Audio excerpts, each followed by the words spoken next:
আসসালামু আলাইকুম, welcome back my daily kitchen recipe. একই রকমের মাছ তরকারি খেতে খেতে কিন্তু আর ভালো লাগে না। আজকে আমি নতুন করে কার্ফু মাছের নতুন একটা রেসিপি তৈরি করে নিয়েছি। এইভাবে কার্ফু মাছ রান্না করার পরে, এটা খাওয়ার পরে আপনার কাছে যে কি ভালো লাগবে, আপনি আবারও এইভাবে যে কোনো মাছ দিয়ে এই রান্নাটা করার ট্রাই করবেন। এত পারফেক্ট হয়, খেতে এত ভালো লাগে, সেই জন্য চলুন তাহলে রেসিপিটা শুরু করি। প্রথমে মাছটাকে আমি সামান্য হলুদ, লবণ আর সরিষার তেল দিয়ে সুন্দর করে কিছুক্ষণের জন্য ম্যারিনেট করে রাখবো। আর এই মাছটাকে আমি সামান্য ভেজে নিব। তবে মাছটা রান্না করার আগে আমি মাছটাকে ম্যারিনেট করে রাখবো। তবে তার আগে আমি এখানে কিছু মশলা রেডি করে নেব। যেমন আমি নিয়েছি কালো সরিষা, পেঁয়াজ আর কিছুটা কাঁচামরিচ। সুন্দর করে ব্লেন্ড করে পেস্ট করে তৈরি করে নেব। আর এখানে সরিষাটা, কালো সরিষাটা যেহেতু নিয়েছি, একটু বেশি নেওয়ার চেষ্টা করবেন না, অল্পই নেবেন, কারণ কালো সরিষা বেশি ইউজ করলে আবার তিতা লাগতে পারে। আমি এখন মাছটাকে প্রথমে ভেজে নিচ্ছি।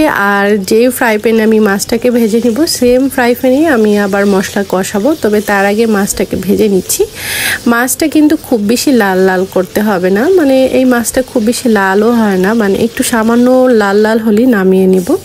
সেম ফ্রাই প্যানেই আমি এখন কিছুটা পেঁয়াজ কুচি অ্যাড করেছি।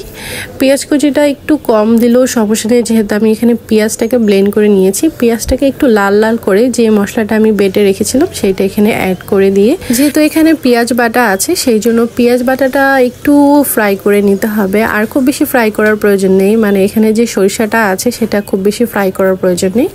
আমি এখানে মশলা এখন অ্যাড করে দিচ্ছি। 1 চামচের মতো জিরা বাটা, 1 চামচের মতো আদা রসুন বাটা, 1 চামচের মতো মরিচ, 1 চামচের মতো হলুদ গুঁড়া, লবণ স্বাদ মতো, 1/2 চামচের মতো ধনিয়া গুঁড়া। আর এই মশলাটা এখন ভালোভাবে কষিয়ে নিতে হবে। এখন এই মশলাটাকে জাস্ট কিছুক্ষণের জন্য কষিয়ে নিয়ে পানিটা যতটুকু দিয়েছি ততটুকু শুকিয়ে যাওয়ার পরেই দেখবেন কালারটা এইরকম একটা সুন্দর কালার চলে আসবে। ঠিক তখনই এখানে মাছ ভাজাগুলো অ্যাড করে দিব। আর মাছ ভাজাগুলো অ্যাড করে পানি অ্যাড করে ঢেকে দিলেই রান্নাটা অলমোস্ট হয়ে যাবে, খুব বেশি সময় লাগে না।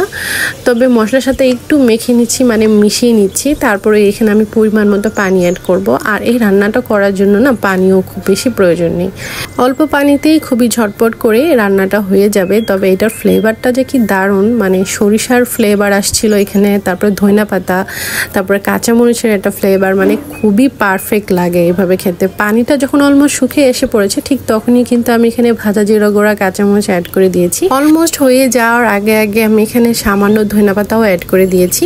এখন কিন্তু পারফেক্ট হয়ে গেছে রান্নাটা। আমি কিছুক্ষণ আরও দমে বসিয়ে রাখবো। পানিটা জাস্ট আর একটু শুকিয়ে যাবে, তেলটা একদম অলমোস্ট উঠে গেছে। এখন কিন্তু রান্নাটা হয়ে গেছে। আমার কাছে আজকের এই মাছের তরকারিটা যে খেতে কি ভালো লেগেছে, মানে A to Z, মাছটাও খেতে যেমন মজাদার ছিল, ইভেন মাছের যে ঝোলটা সেটাও অনেক মজা হয়েছিল। আর ঝোলটাও খেতে শুধু অনেক ভালো লেগেছিল, কেন জানি না। তবে আপনারাও বাসায় এইভাবে একবার হলেও মাছটাকে এইভাবে রান্না করে নেবেন। যে কোনো মাছ দিয়ে কিন্তু এই রান্নাটা করে নিতে পারেন। খেতে কিন্তু অনেক ভালো লাগে আর দেখতে অনেকটা রাজকীয় লাগে। খুবই পারফেক্ট। আজকে এই পর্যন্তই। ধন্যবাদ সবাইকে।